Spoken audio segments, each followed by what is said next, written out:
Quiz, we have a quorum and it's 1:30 whenever you want to get started.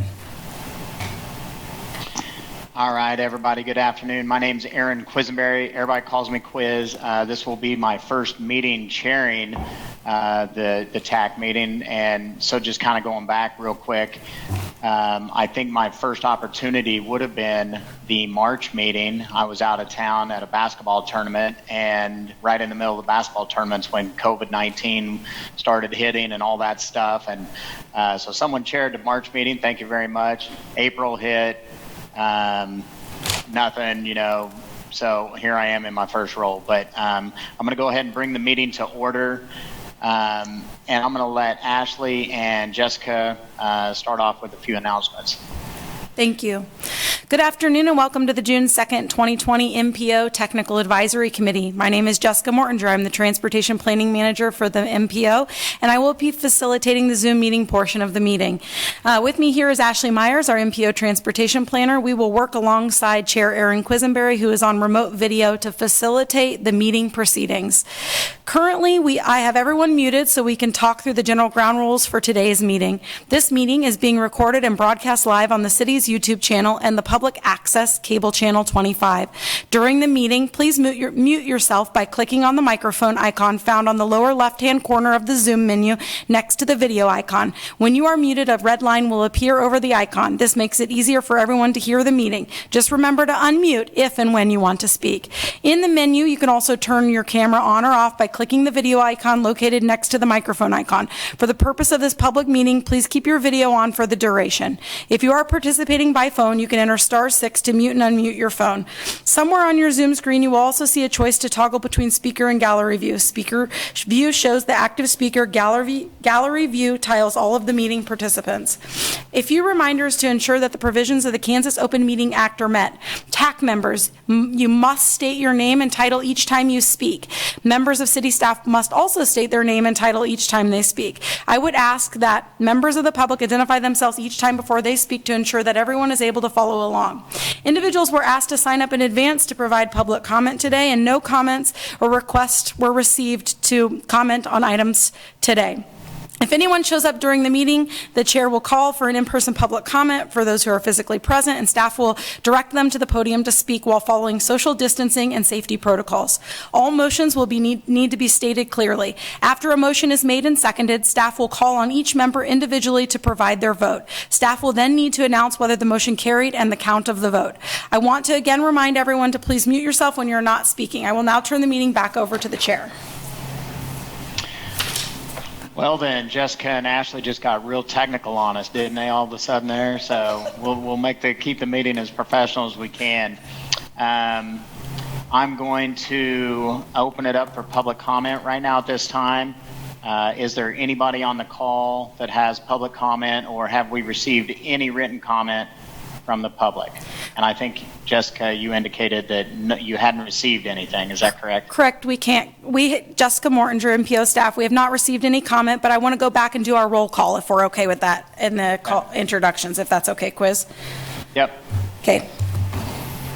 Yes, I'll go ahead and start with myself. Aaron Quisenberry is with KU Transportation Services and serving in the chair for this capacity. Okay. And we'll call everybody else's name on the list. Brandon Boyd, Eudora. Absent. Keith Browning, Douglas County. His name was on there. Keith, we see your name on the list, but I don't see you or hear you. Looks like he's connecting to audio right now. Okay. We'll wait a second. Ed Corton, Baldwin City. Here. Melinda Harger, Lawrence. Here. Amy Miller, Lawrence. Present. Lindley Sanford, Lecompton. Absent. Allison Smith, KDOT. Here. Adam Weigel, Lawrence Transit. Here. Okay. Keith Browning, Douglas County.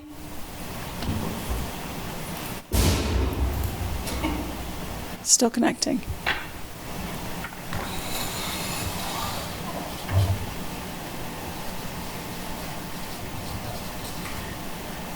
Jessica still shows he's I see. connect to audio, so I think for intents and purposes, you can mark him as present, possibly. Okay. All right. I also see that we have some spectators on the line. Chad Voigt from Douglas County, our MPO intern CC, and Steve Ballman from KDOT. So we'll note that in the attendance. Okay. I think I'm in. This is Keith. Thank you, Keith. Are we good, Jessica? We are good. Thank you. All right.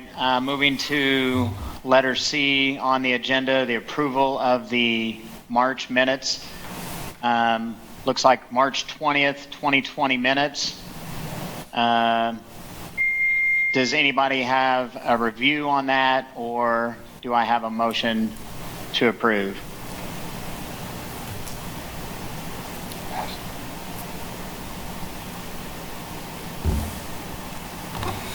This is Keith. I'll move to approve. And this is Amy Miller, Okay. PDS staff. I'll second. All right. It's been motioned by Keith to approve and seconded by Amy. All those in favor to approve the March 2020 minutes signify by saying aye. So we're going to do this on a roll call. We'll call off each name and do that. So Keith Browning, Aye. Ed Corton, Aye. Melinda Harger, Aye. Amy Miller, Aye. Allison Smith, Aye. Aaron Quisenberry, Aye. Adam Weigel. Aye. Motion passes unanimously. Okay, moving to letter D, agenda items that we'll be discussing today. Item number 1, FFY21 Transportation Improvement Program TIP Amendment number 6. All right. This is my item. My name is Ashley Myers, Transportation Planner with the MPO. The TIP, just a little bit of some background, is a 4-year document that we develop every 2 years, and it contains all transportation projects that have federal funding and that are regionally significant. We update this quarterly just to make sure it's up to date, and like I said, we update it every 2 years. And actually there's an agenda item later on where we'll talk about the new TIP. But this is TIP Amendment number 6, and there were a couple of new projects that needed to be added in because of the TA awards from KDOT, and those projects were included the Baldwin City, West Baldwin City Connectivity Project. That is a shared use path along the Midland Railway from Highway 56 to the Santa Fe Depot. Another project added in is the Lawrence Loop shared use path from Peterson Road to Michigan Street, with a grade-separated crossing at KTA, at McDonald Drive. And then also the Safe Routes to School Phase 2 for Lawrence, adding sidewalk and 1 crossing improvement. Another project that was added in was the Independence, Inc. 5311 funding. They received operating and administrative funding, as well as funding to buy a ramp minivan. And then there were a couple of projects that were just adjusting them to make them more accurate based on being closer to actually happening. So we have 2 Douglas County projects and then a Lawrence Transit project where they needed to alter to show the correct amount of state PT capital and operating funds. This TIP amendment had a public comment period in March. We did not receive any public comments. Are there any questions for this TIP amendment?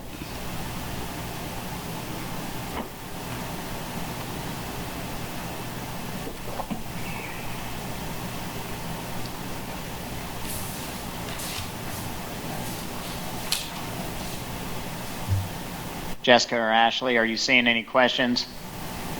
No. Jessica, MPO staff, no, we are not seeing any questions. So the action we will be taking on this TIP Amendment 6 will be to recommend approval of the FFY19 Transportation Improvement Program TIP Amendment 6.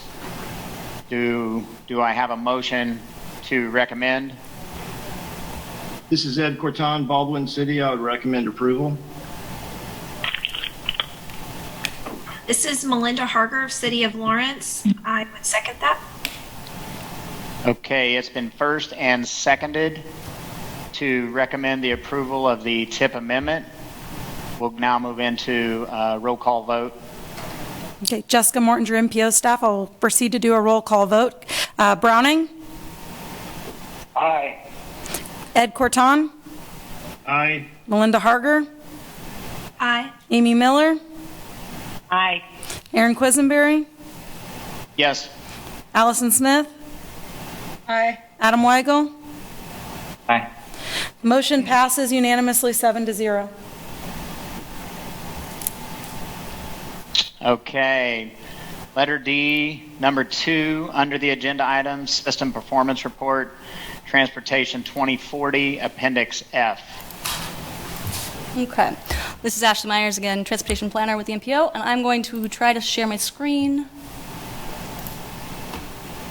so you can see this presentation. All right. Can you see the PDF? Okay, great. All right. So we are presenting today a update to the performance measures that were included in Transportation 2040, and we're calling this the System Performance Report, which is Appendix F of T2040. T2040 was approved in March of 2018, and that's our region's long-range transportation plan. It included 26 performance measures. 12 of them were federally mandated, and 14 were community established. This is our first time trying to update this data. We've spent the last year gathering and trying to figure out when all the data would be available, but we realized that it's on a rolling schedule, and so we couldn't just gather all the data up and then wait for a time to do an annual report. And so today, we're setting forward this idea of doing a rolling schedule of updates for data. And for today, we're not setting any targets or anything. This is just about updating data. And we'll use this data as we go through with the new TIP process and try to use it to help us determine how we want to move forward with projects. And there's this new website that we've created there on the bottom where we'll be keeping this data once it's approved. All right, so we determined that there were 6 general categories of data within the performance measures, and we're wanting to try to update them annually, but it is completely contingent on when data is available. The first section there is safety data, and we talked about that last fall, and we'll talk about it again this fall, and we're required federally to do target setting yearly, and so we will do that every year. Pavement and bridge, we're required to set targets every 5 years, but we intend to update the data once we get new data from KDOT. We hope that's soon. And then the local pavement data, we are attempting or wanting to try to update that every 2 years. System performance is another one where we need to set targets every 5 years, but we are going to try to update the data yearly, depending on availability, and the local measures yearly as well. Transit, every 4 years, setting targets, but updating yearly. And same thing with bicycle and pedestrian and miscellaneous. The bike ped and the miscellaneous ones, those are not federally required, so we do not have any targets for those. We just have desired trend lines. Okay, so as I mentioned, there are 26 measures.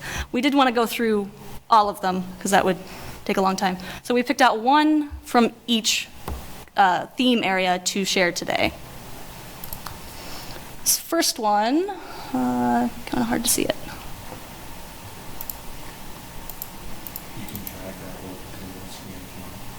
Okay. Oh, okay. There we go. There we go. All right. So this is as a safety measure. And as I mentioned, we talked about this last year. We had a pretty lengthy discussion in November of 2019 when we were setting our 2020 targets. And so just to show you, this is what the number of fatalities one is. And we will be getting 2019 data hopefully in July. That's when we tend to get it for the year prior. And so then in the fall, we'll set the 2021 target.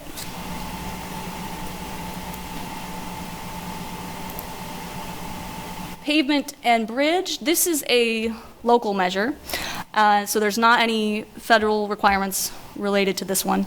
And this is a percentage of pavement of non-NHS major roads in good condition. And so we have data from Lawrence, Eudora, and Douglas County. And this one, we don't have any new data yet. We are hoping to get that over the summer. So then we can try to update or look at this to see where we're at soon. And here's the bad or poor condition as well. Okay. System performance. This is one of the ones that comes from the federal government, and this is the percentage of person miles traveled on the non-interstate NHS that are reliable. And when we completed T2040, we had 2016 and 2017 data, and that was all. And two. So that was really hard to do with only 2 data points.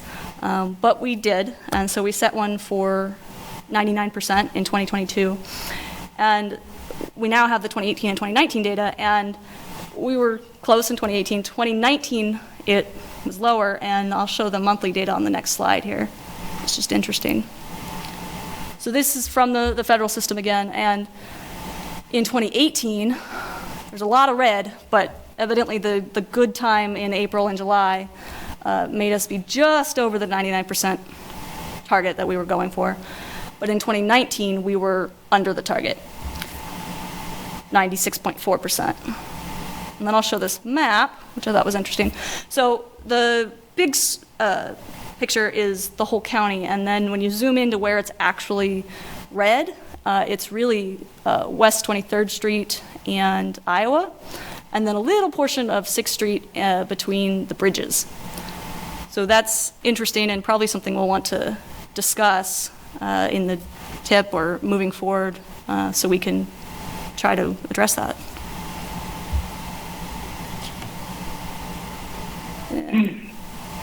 Okay, so this is a transit one. This is percentage of population with access within a quarter mile to fixed route transit stops. And this one and the next one, the data is kind of interesting to look at because the EJ zone actually changed between 2015 and 2019, and so it's a little hard to directly compare. Same thing with how we collected the data. The 2015 data, we collected it, but we didn't use a model, and so when we did it again in 2019, we weren't able to directly replicate how we collected that data. So there's a little bit of difference in that too. So we were trying to figure out, well, why did the numbers go down? And we think maybe that's part of it. Same thing for percentage of public streets with bikeway network. The EJ network changed, and also that we didn't have a model before. But we'll be able to run the model just by inputting the new data. I believe we're going to try to do this annually, so we'll be able to see a better feeling of how we're doing. So Jessica Mortinger, MPO staff, this you can see is going to be a really evolving conversation as we start to dig into the data and try to understand what it means as we evaluate project selection through TIP processes, but also just planning and project prioritization to meet targets. When Ashley was talking about on-time performance, a good example will be some of the work the City of Lawrence is doing where you saw those red segments, particularly at 6th and Mass or at Clinton Parkway, 23rd and Iowa, where the ITS signal coordination should impact some of those things around on-time performance. So we will continue to kind of watch that data and try to dig into it in our planning processes kind of that are relevant to that work as we move forward. And so hopefully over time you have more time also to dig into your local data to help understand as you make decisions and provide this information to elected officials.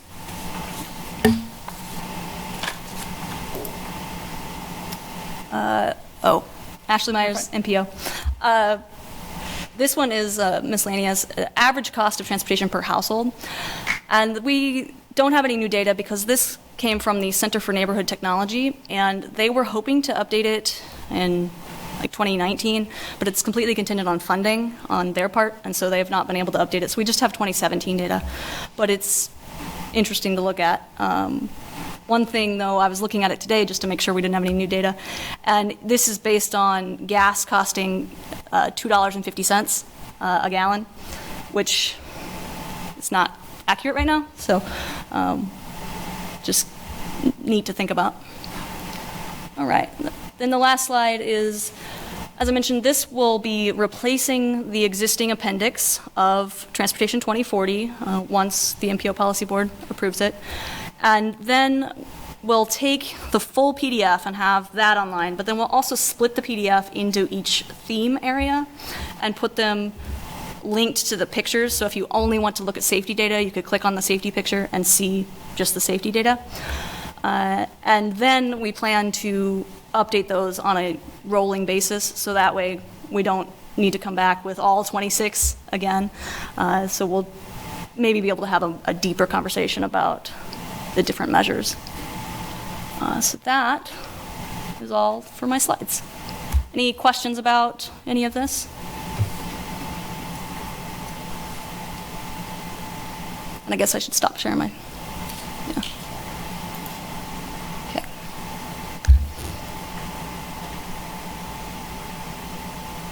Okay. This is Aaron Quisenberry. Does anybody have any questions for Ashley or Jessica on this?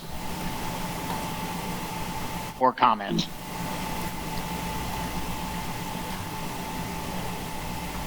Okay, seeing none. The action that we'll take is to recommend approval of the System Performance Report, Transportation 2040, Appendix F.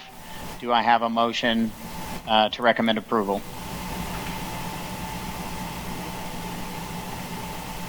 Melinda Harger with the City of Lawrence. I motion that we approve.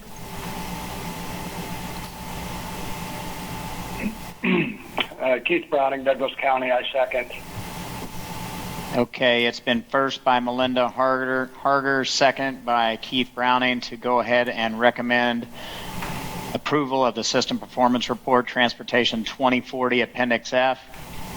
All those in favor, go ahead and do a roll call vote. Okay, Jessica Mortinger, MPO staff, and we'll go ahead and proceed to do a roll call vote. Browning?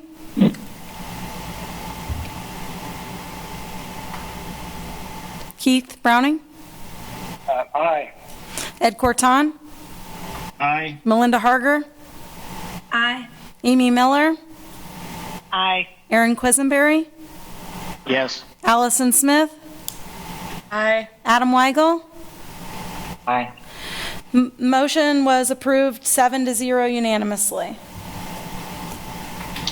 Okay, we're going to move into letter E on the agenda, which is quick updates. Item number 1 is FFY21 Transportation Improvement Program TIP development process.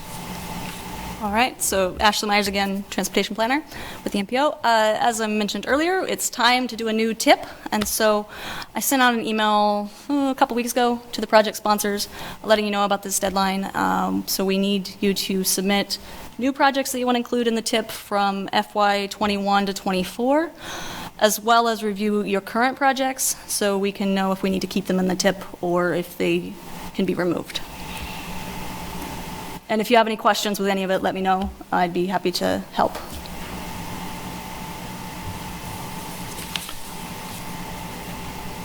Okay, is there any action needed on that then? No. Any voting? Nothing? Nope. Okay. Moving on to the agenda, letter F, other business. Does anybody have any other items of other business they'd like to bring up at today's meeting?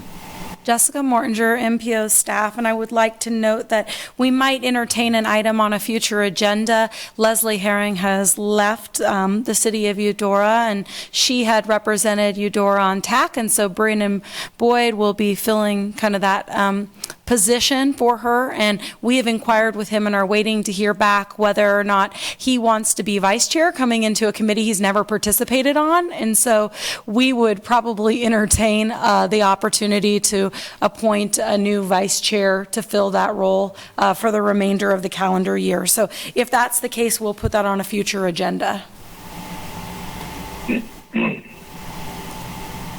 Okay. Any other items? New business someone would like to discuss or bring up?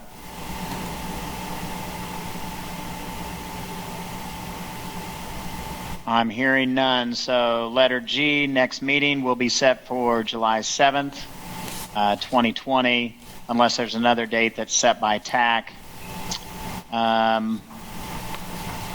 I think that's it at this point. So I'll be looking for a motion to adjourn. That's not necessary. We can just close the meeting.